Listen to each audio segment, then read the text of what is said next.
राधे राधे दोस्तों। तो चलिए आज सुनते हैं शनिवार को सुने जाने वाली शनिदेव जी की कथा, जो कि शनिदेव जी बहुत ही न्यायप्रिय माने जाते हैं। तो शनिवार को आप उनकी कथा सुनिए और उनका आशीर्वाद प्राप्त कीजिए। एक बार की बात है, एक गांव में एक ब्राह्मण अपने परिवार के साथ रहा करता था। एक बार की बात है, जब ब्राह्मण सुबह सोकर उठा तब वह बहुत चिंतित में था। उसको चिंतित में देखकर उसकी पत्नी ने उससे पूछा कि आज आप इतने चिंतित क्यों नजर आ रहे हैं। तब वह ब्राह्मण बोला कि आजकल मुझे रोज सपने में एक नीले रंग के कपड़े पहने एक व्यक्ति दिखता है और कहता है कि मैं तेरे लगूंगा। इतना सुनकर उसकी पत्नी समझ गई और कहने लगी, वे तो शनिदेव हैं। लगता है आप पर शनि की दशा लगने वाली है। ब्राह्मण की पत्नी ने उसे समझाया कि ठीक है, अगर अब की बार आपको शनि देव जी दिखें तो आप उनसे कहना कि लग जाओ, मगर सवा प्रहर से ज़्यादा तक की हाँ मत करना। अब रात्रि में जब ब्राह्मण को फिर से सपना आया, उसे शनिदेव जी दिखे, तब वह कहने लगा कि लग जाओ। फिर उसके बाद शनिदेव जी ने उससे कहा, मैं तेरे 7.5 साल के लिए लगूंगा। तब वह बोला कि नहीं महाराज, इतना तो मुझसे सहन नहीं हो पाएगा। तब वह बोले, तो ठीक है, मैं तेरे 5.5 साल तक के लिए लगूंगा। तब वह बोला, नहीं प्रभु, ये भी ज़्यादा है। तब ऐसा करते करते उन्होंने कहा, ठीक है, 2.5 बरस तक लग जाऊंगा। वह बोला, प्रभु, ये भी असहनीय होगा। इसके बाद उन्होंने कहा कि अब सवा प्रहर के लिए तो लगना ही पड़ेगा। तब उसके बाद ब्राह्मण ने हामी भर दी, उसने हाँ कर दी।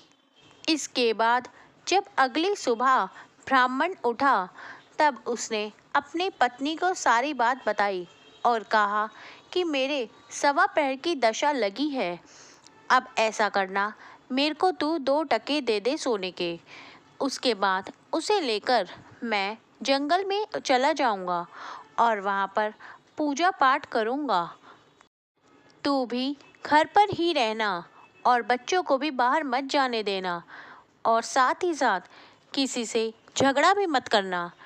इतना कहकर ब्राह्मण जंगल की ओर चला गया। ब्राह्मण ने जंगल में जाकर पूजा पाठ शुरू कर दी। इसके बाद 1 प्रहर बीत गया। उसने सोचा, चलो 1 प्रहर तो बीत ही गया, अब कुछ ही समय की तो बात है, रास्ते में ही इतना समय तो कट जाएगा।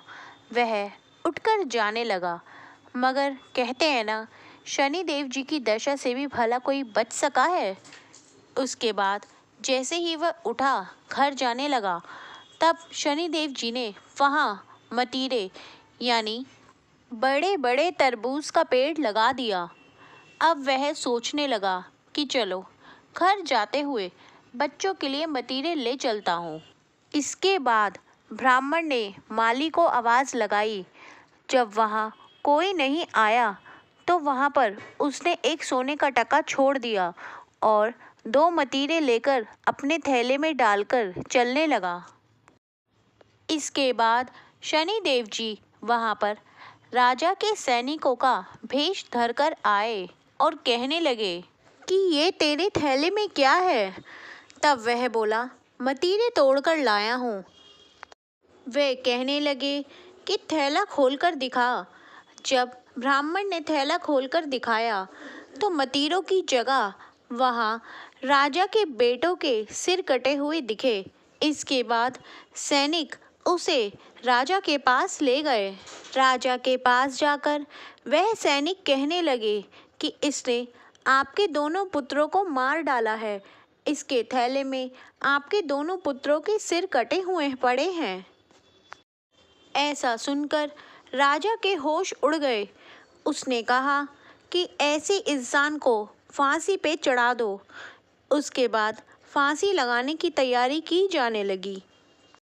तब ब्राह्मण बोला कि ठीक है, तुम मुझे फांसी पर लटका देना, पर मेरी अंतिम इच्छा है कि जो थोड़ी सी पूजा पाठ बची है वो मैं कर लूं। तब ऐसा सुनकर सैनिक मान गए। पूजा पाठ में बाकी का जो समय बचा था दशा का, वह सब उस पूजा पाठ करने में समाप्त हो गया। और दूसरी ओर राजा के दोनों बेटे शिकार खेलकर वापस आ गए। राजा हैरान रह गया अपने दोनों बेटों को देखकर। उसके बाद उसने ब्राह्मण से पूछा कि ये तूने क्या जादू टोना किया है। तब वह ब्राह्मण बोला कि महाराज, मैंने कोई जादू टोना नहीं किया। ये तो मेरे पे शनि देव जी की दशा लगी थी, ये तो उसी का ही परिणाम है। तब राजा कहने लगा, क्या दशा लगने पर ऐसा होता है क्या? तब वह कहने लगा, हाँ महाराज, ऐसा ही होता है। तब वह राजा उससे पूछने लगा कि अगर दशा लगे तो क्या उपाय करना चाहिए। ब्राह्मण बोला, अगर राजा को दशा लगे तो काले हाथी का दान करना चाहिए। किसी सेठ या साहूकार के लगे तो काले घोड़े का दान करना चाहिए। किसी गृहस्थ को लगे तो वह पीपल को सींचे और कुत्ते को तेल चुबड़ी रोटी दे, और साथ ही साथ कथा कहानी सुने या पढ़े। इसके बाद ही राजा ने ब्राह्मण को छोड़ दिया। ब्राह्मण अपने घर अब वापस आ गया था। अब घर आने के बाद उसकी पत्नी ने उससे पूछा कि थैले में क्या लाए हो। तब ब्राह्मण बोला कि मैं मतीरे लाया हूँ बच्चों के लिए। तब जैसे ही उसकी पत्नी ने थैला खोलकर देखा तो वह हैरान रह गई, क्योंकि उसमें तो धन के भंडार लगे हुए थे। तब ऐसा देखकर वह बोली कि इतना सारा धन कहाँ से ले आए तुम? तुम्हें तो दशा लगी थी। तब वह कहने लगा कि जब दशा लगी थी तब फांसी पर चढ़वाने की तैयारी हो गई। जब दशा उतरी तो यह मतीरे धन ही धन में परिवर्तित हो गए। हे शनिदेव महाराज, जैसी दशा आपने ब्राह्मण की लगते हुए करी, वैसी किसी की मत करना, और जैसी दशा उतरने पर करी, वैसी सबकी करना। तो बोलिए शनिदेव महाराज की जय।